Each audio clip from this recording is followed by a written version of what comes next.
Shalom semuanya. Hari ini adalah Jumat Agung, di mana kita memperingati kematian Tuhan Yesus. Kita akan merenungkan kembali kasih Tuhan Yesus yang luar biasa bagi kita semua.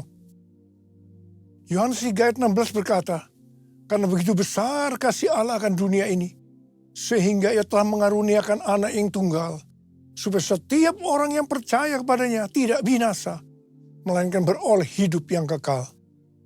Ada apa dengan manusia sehingga Tuhan Yesus harus datang dalam dunia ini?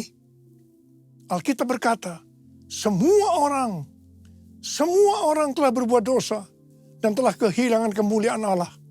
Upah dosa adalah maut, mati, tempatnya di neraka. Neraka adalah tempat yang sangat mengerikan. Jangan sampai masuk neraka.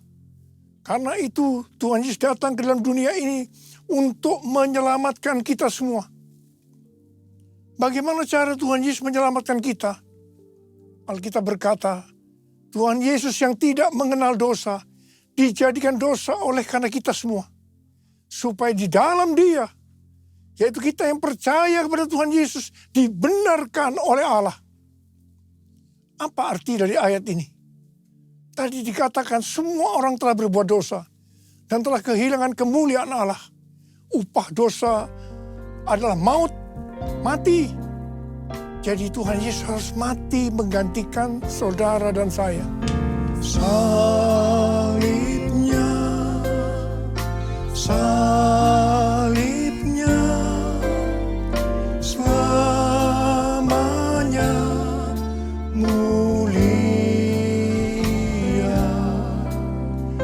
dosaku disucikan oleh darah Yesus. Kalau kita melihat cara mati Tuhan Yesus, saya katakan sangat-sangat tidak manusiawi. Alkitab menuliskan ada 10 tahap penderitaan Tuhan Yesus. Dari Taman Getsemani sampai Golgota. Sangat mengerikan. Tahap yang pertama, ketika berada di Taman Getsemani, Tuhan Yesus berdoa kepada Bapa dalam keadaan ketakutan. Sampai peluhnya seperti tetes-tetes darah yang jatuh ke tanah. Pada saat itu seorang malaikat turun untuk menguatkan Tuhan Yesus. Tuhan Yesus berdoa kepada Bapa, "Ya Bapakku, jikalau sekiranya mungkin, biarlah cawan ini lalu daripadaku. Tetapi jangan seperti yang ku kehendaki, melainkan seperti yang kau kehendaki." Tuhan Yesus berdoa 3 kali kepada Bapa, tapi Bapa tidak menjawab. Di sini Tuhan Yesus tahu bahwa Dia harus mengalami penderitaan ini. Di sini Tuhan Yesus mengajar kepada kita bahwa di dalam doa kita boleh menawar, tapi jangan memaksakan kehendak. Bagi yang sekarang dalam keadaan ketakutan, kita harus ingat bahwa Tuhan Yesus pernah mengalami ketakutan untuk menebus dosa kita semua. Karena itu datanglah kepada Tuhan Yesus. Dia pasti mampu dan mau menolong kita semua. Tahap yang kedua, Tuhan Yesus ditangkap. Jadi dituduh dengan bermacam-macam tuduhan. Diludahi, mukanya ditinju, dipukul. Tapi Tuhan Yesus tidak membalas. Di sini Tuhan Yesus mempraktekkan apa yang Dia ajarkan kepada kita. Agar kita mengasihi dan berdoa bagi orang-orang yang membenci kita. Mengutuk kita, mencaci maki kita. Jikalau kita hanya mengasihi orang-orang yang mengasihi kita, apa jasa kita? Karena orang-orang berdosa pun juga mengasihi orang-orang yang mengasihi mereka. Tahap yang ketiga, Tuhan Yesus dibelenggu dan diadili. Waktu Tuhan Yesus diadili oleh Pilatus, ternyata tidak didapati kesalahan yang membuat Tuhan Yesus harus dihukum mati. Sementara itu orang-orang Yahudi terus berteriak-teriak supaya Tuhan Yesus dihukum mati. Salibkan Dia! Salibkan Dia! Akhirnya Pilatus menyerahkan Tuhan Yesus untuk disalibkan. Tahap yang keempat, Tuhan Yesus dicambuk. proses awal dari penyalipan, jubah Tuhan Yesus dibuka dan dihukum cambuk. Dua algojo bergantian menghunjamkan cambuk ke punggung Tuhan Yesus. Ujung cambuk itu terbuat dari potongan tulang dan potongan besi. Tiap kali cambuk itu dihunjamkan ke punggung Tuhan Yesus, itu menimbulkan luka yang dalam. Tuhan Yesus berteriak-teriak kesakitan. Darah Tuhan Yesus bercucuran. Tuhan Yesus bermandikan darah. Tahap yang kelima, kepala Tuhan Yesus diberi mahkota duri. Duri tancapkan di kepala Tuhan Yesus dengan cara dipukul. Sakitnya luar biasa. Darah bercucuran. Tahap yang keenam, Tuhan Yesus memikul salib. Dalam kesakitan, berlumuran darah, ditambah semalaman Tuhan Yesus tidak tidur. Tuhan Yesus harus memikul salibnya. Tuhan Yesus jatuh, bangun, karena dia tidak kuat. Maka Simon dari Kirene disuruh menggantikannya. Tahap yang ketujuh, tangan dan kaki Tuhan Yesus dipaku. Sakitnya luar biasa. Darah bercucuran. Tahap yang kedelapan, Tuhan Yesus digantung di atas kayu salib. Pada saat itu Tuhan Yesus menderita secara lahir maupun batin. Secara lahir dia merasakan sakit yang luar biasa di sekujur tubuhnya. Dan juga merasa sesak karena ada cairan yang menekan jantungnya. Secara batin, Tuhan Yesus menderita karena Tuhan Yesus melihat semua orang yang lalu lalang menghujat dia. Ahli-ahli Taurat, tua-tua, imam-imam menghujat dia. Bahkan salah satu penjahat di sebelahnya juga ikut menghujat. Tahap yang kesembilan, Tuhan Yesus merasa ditinggalkan oleh Bapa. Sekitar jam 12 siang sampai jam 3 petang, tiba-tiba langit di sekitar Golgota menjadi gelap. Tuhan Yesus gelisah. Dan dia berteriak, Eli, Eli, lama sabachthani. Allahku, Allahku, mengapa engkau meninggalkan aku? Tuhan Yesus merasa ditinggalkan oleh Bapa. Orang yang berdosa pada hakikatnya dipisahkan dari Bapa.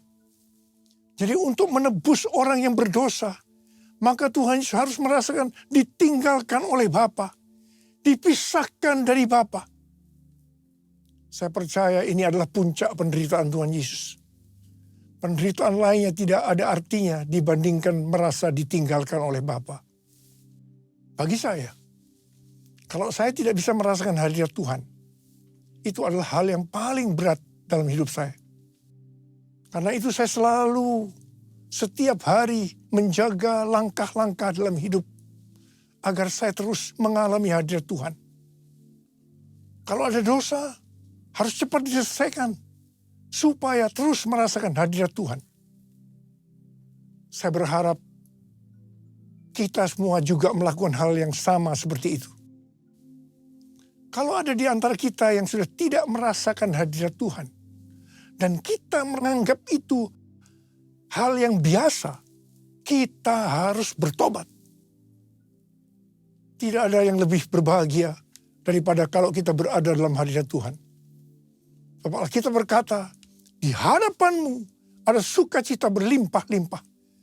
Artinya di dalam hadirat Tuhan ada sukacita dan kebahagiaan yang berlimpah-limpah. Tahap yang ke-10. Tuhan Yesus berkata, sudah selesai. It is finished. Ya Bapa, ke dalam tanganmu kuserahkan nyawaku. Lalu Tuhan Yesus mati. Pertanyaannya, mengapa Tuhan Yesus harus mati dengan cara demikian? Mengapa tidak dengan cara yang mudah? Dipenggal kepalanya, selesai. Mengapa Tuhan Yesus harus mati dengan bermandikan darah? Alkitab katakan, tanpa penumpahan darah, tidak ada pengampunan dosa. Untuk mengampuni dosa saudara, dosa saya. Tuhan Yesus harus mati dengan cara demikian. Selain itu, apalagi yang Alkitab katakan dengan cara mati Tuhan Yesus yang seperti itu. Yang pertama, penyakit kitalah yang ditanggungnya. Yang kedua, penderitaan kita yang dipikulnya.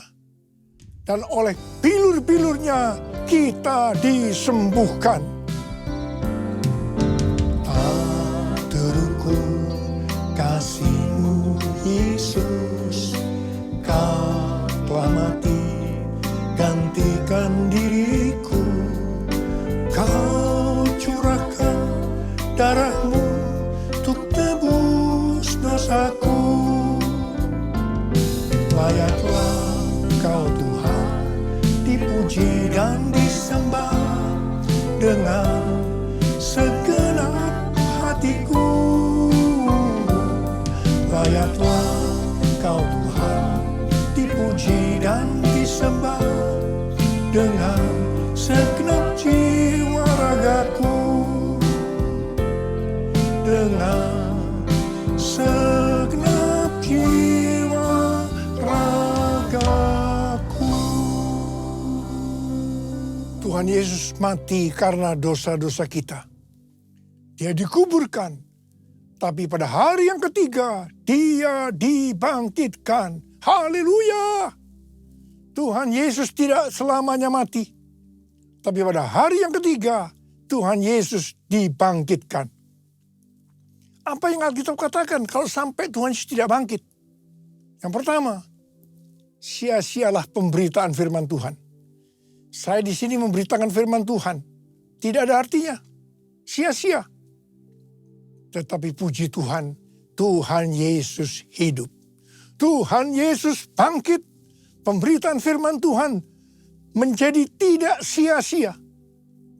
Hal yang kedua, kalau sampai Tuhan Yesus tidak bangkit, sia-sialah kepercayaan kita. Dan kita akan tetap mati di dalam dosa-dosa kita.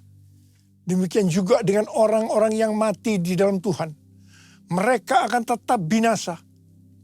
Tetapi puji Tuhan, Tuhan Yesus bangkit. Kita tidak akan mati di dalam dosa-dosa kita. Tetapi kita akan bersama-sama dengan Tuhan Yesus selama-lamanya. Haleluya! Hal yang ketiga, kalau sampai Tuhan Yesus tidak bangkit, kita adalah orang-orang yang paling malang dari segala manusia. Tetapi puji Tuhan, Tuhan Yesus bangkit. Kita bukan orang-orang yang paling malang, tetapi justru orang yang paling beruntung dari segala manusia. Ada berapa banyak orang-orang yang paling beruntung dari segala manusia? Boleh angkat tangan kita. Sebab Dia hidup, ada hari esok. Sebab Dia hidup, ku tak gentar. Karena ku tahu Dia pegang hari esok. Hidup jadi berarti sebab Dia hidup. Hidup jadi berarti sebab Dia hidup. Hidup jadi berarti sebab Yesus hidup. Karena Tuhan Yesus hidup, maka ada hari esok. Karena Tuhan Yesus yang pegang hari esok saudara dan saya, Dia hidup. Dia berkata kepada kita semua, jangan kamu khawatir. Jangan kamu khawatir apa yang akan kamu makan, apa yang akan kamu minum, apa yang akan kamu pakai. Semua itu dicari oleh bangsa-bangsa yang tidak mengenal Allah. Tetapi Bapamu di sorga tahu, kamu memerlukan semuanya itu. Karena itu, carilah dulu kerajaan Allah dan kebenarannya. Maka semuanya, apa yang saya butuhkan? Apa yang saya butuhkan akan ditambahkan kepadamu. Yang percaya katakan, amin. Karena Tuhan Yesus hidup, maka mujizat-mujizat yang dilakukan oleh Tuhan Yesus masih ada sampai dengan hari ini. Orang buta melihat, orang lumpuh berjalan, orang tuli mendengar, orang mati dibangkitkan, orang kusta menjadi tahir, dan kepada orang-orang miskin diberitakan kabar baik. Karena Tuhan Yesus hidup, maka tema yang Tuhan berikan untuk tahun 2025 adalah bahwa tahun 2025 adalah tahun penuaian. The year of harvest. The year of harvest. Tahun 2025 adalah tahun penuaian jiwa-jiwa yang besar. Dan yang terakhir, sebelum Tuhan Yesus datang kembali, Roh Kudus Pentakosta ketiga sedang bergerak ke seluruh dunia. Harvest now. Jesus for everyone. Jesus for everyone. Jesus for everyone. Jesus for everyone.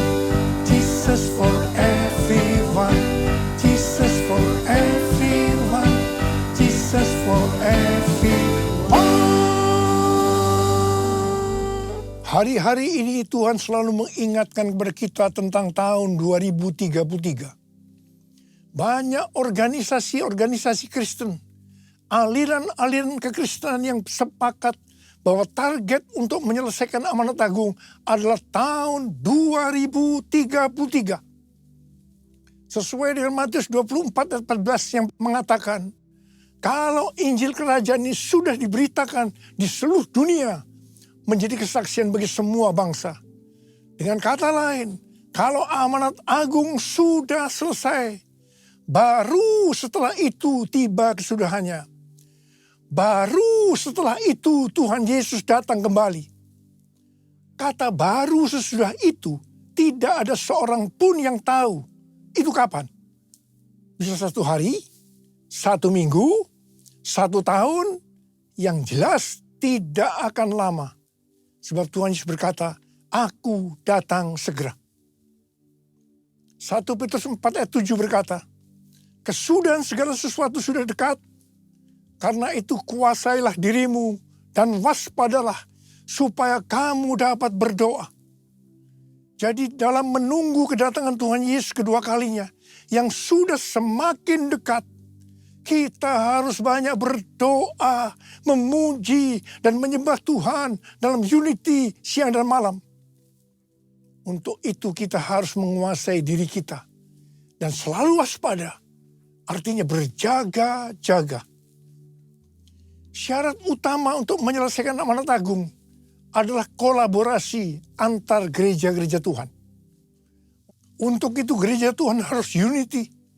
Jangan saling menyakiti satu sama lain. Perlu ada kerendahan hati. Jangan memikirkan kepentingannya sendiri saja.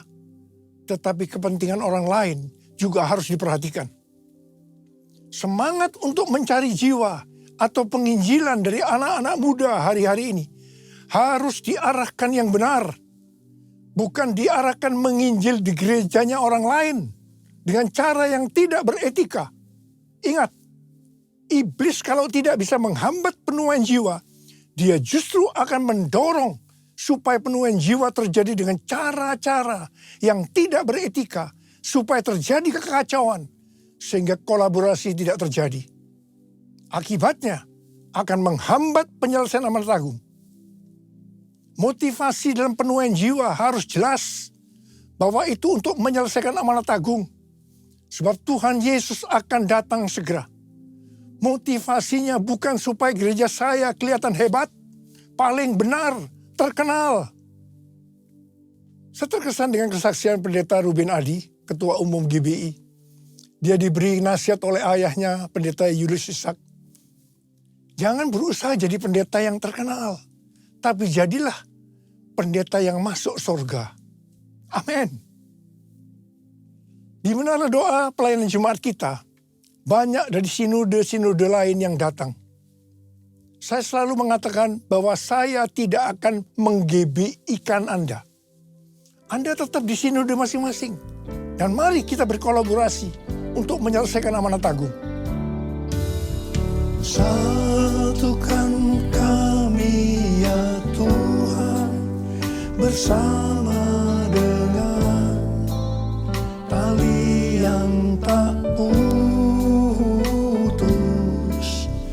Satukan kami ya Tuhan, bersama dengan kasih sempurna.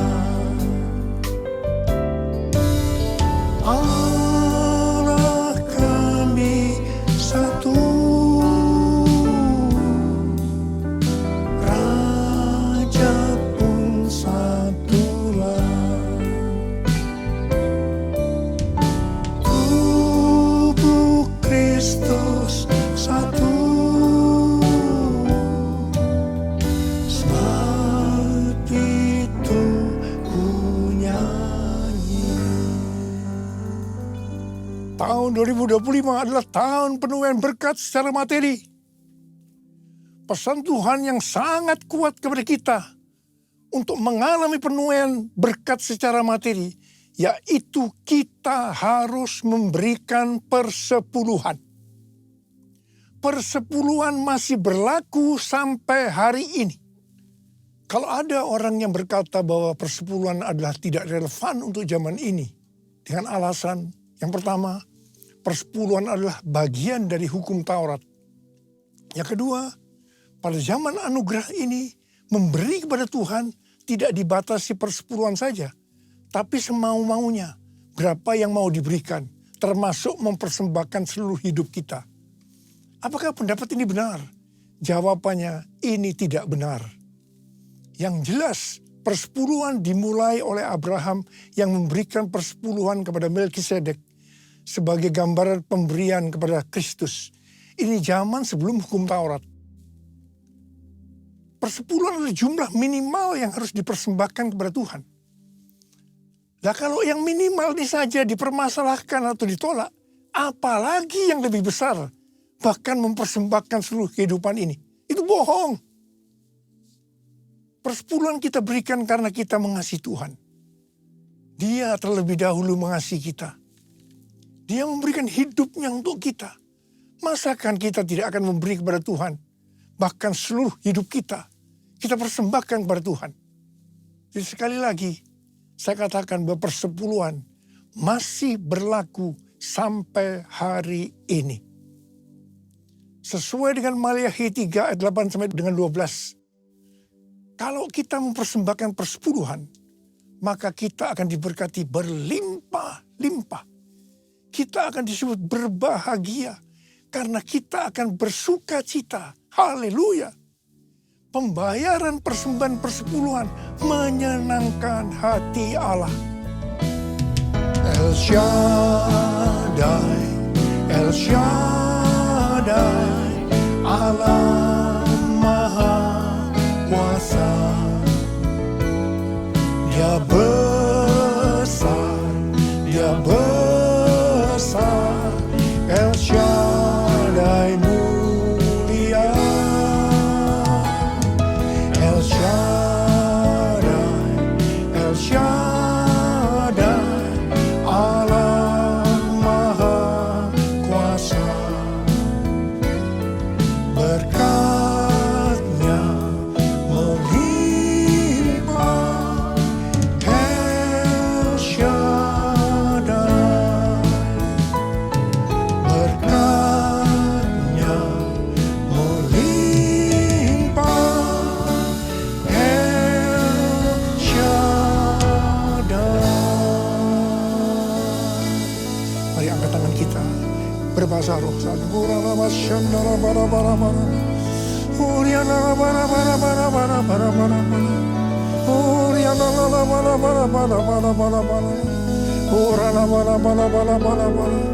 Tuhan, memasuki tahun 2025, tahun yang sulit ini Tuhan. Hamba-Mu tahu berkat-Mu melimpah buat anak-anak-Mu. Mereka yang memberikan persepuluhan akan Tuhan berkati berlimpah, limpah, limpah. Terima, terima, terima, terima, terima, terima, terima. Tuhan, makasih Tuhan. Terima kasih, terima kasih, terima kasih, terima kasih. Terima kasih, terima kasih Bapak. Terima kasih. Dalam nama Yesus, haleluya. Amin.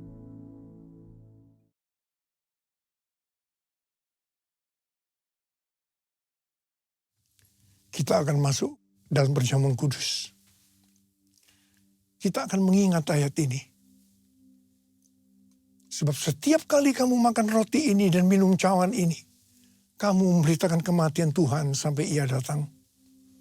Perjamuan kudus adalah perjamuan Tuhan Yesus sendiri.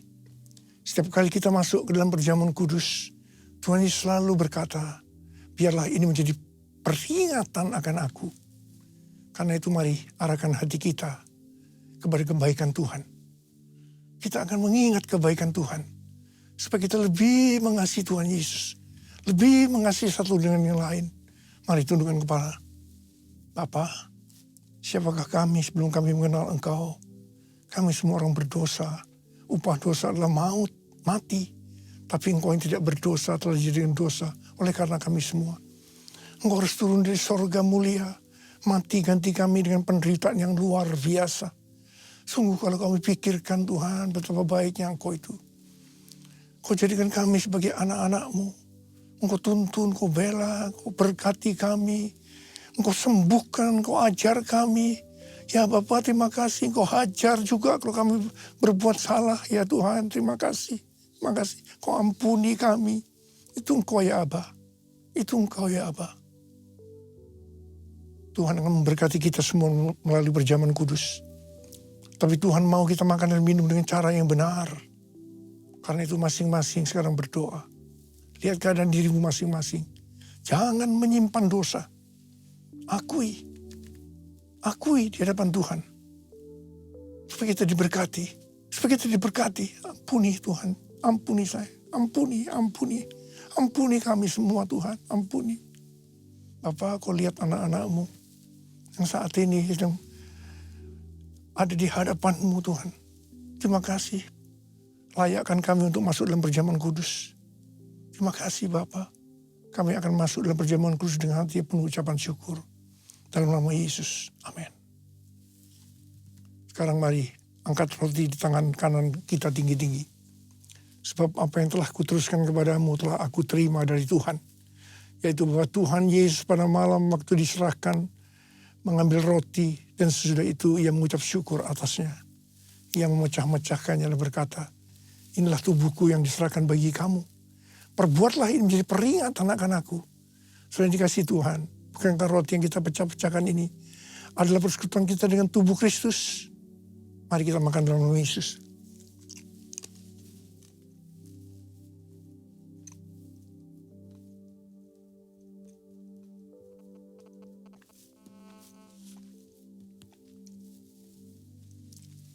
Angkat cawan di tangan kanan kita tinggi-tinggi. Demikian juga ia mengambil cawan sesudah makan lalu berkata, cawan ini adalah perjanjian baru yang dimeteraikan oleh darahku. Perbuatlah ini setiap kali kamu meminumnya menjadi peringatan akan aku. Selain kasih Tuhan, bukankah cawan pengucapan syukur yang atasnya kita ucapkan syukur adalah persekutuan kita dengan darah Yesus. Mari kita minum dalam nama Yesus.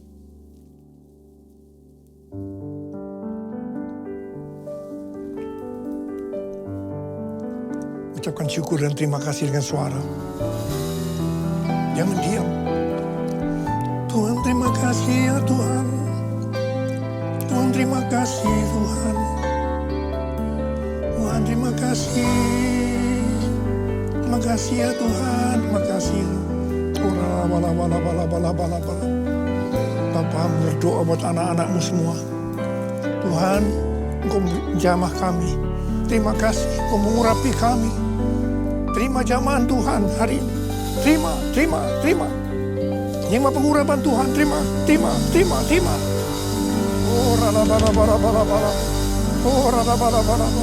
terima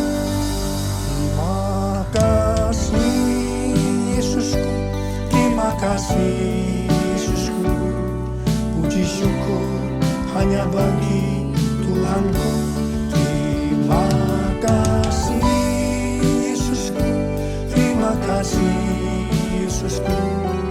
Puji syukur hanya bagi Tuhanku. Terima kasih Yesusku. Terima kasih Yesusku.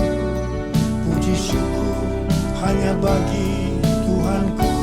Terima kasih Yesusku.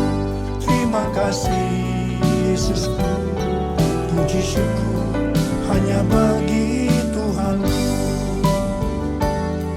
Puji syukur hanya bagi Tuhanku. Puji syukur hanya bagi Tuhanku.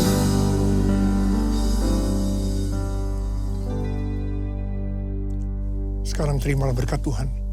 Kasih karunia berlimpah-limpah daripada Allah Bapa dalam Anak yang tunggal Yesus Kristus.